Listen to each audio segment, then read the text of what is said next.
सुरक्षा व्यवस्था को लेकर सवाल उठाए जा रहे हैं, क्या कहना चाहते हैं? नहीं, दिल्ली कैपिटल है, कोई दिल्ली को एक जो है ना कोई कस्बा नहीं है।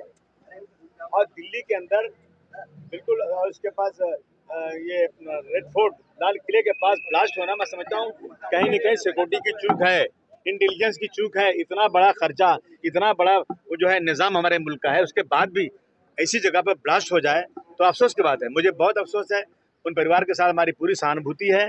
परंतु जिन लोगों ने ब्लास्ट किया, इंक्वायरी करके उन्हें फांसी के फंदे पर 6 महीने में चढ़ा देना चाहिए, परंतु झूठ नहीं पकड़ना चाहिए। जिस तरह से मुंबई के ट्रेन के ब्लास्ट में 187 लोग मारे गए, परंतु आज तक किसी को सजा नहीं हुई। इसमें जो पकड़े गए थे, झूठ मूठ पकड़ के आपने डाल दिया अंदर।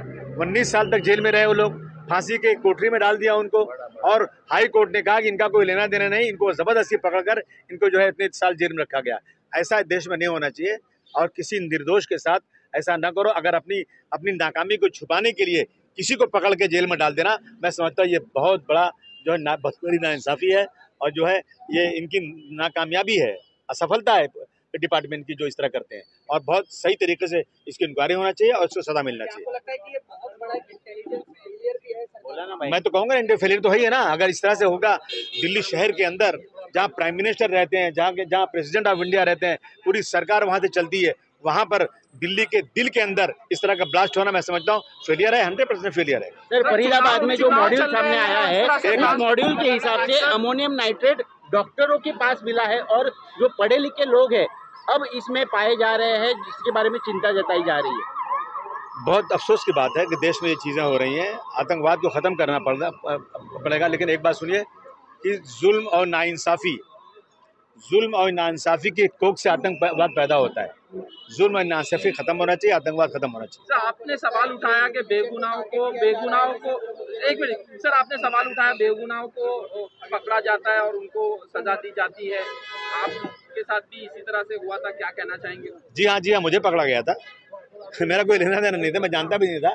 1 साल तक जेल में रहा।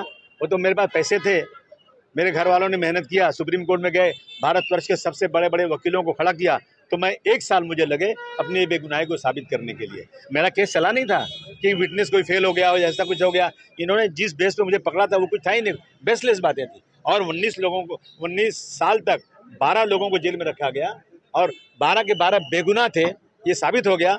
तो मैं समझता हूँ कि इस तरह से अपनी नाकामी की छुपाने के लिए जो डिपार्टमेंट के लोग करते हैं वो नहीं होना चाहिए। सर, देश में चुनाव चल रहा है, इस टाइमिंग पे ब्लास्ट होता है, क्या सिक्योरिटी को लेके क्या कहना? नहीं, हम देख रहे हैं जब चुनाव आता है तो कुछ न कुछ ऐसा प्रॉब्लम हो जाता है।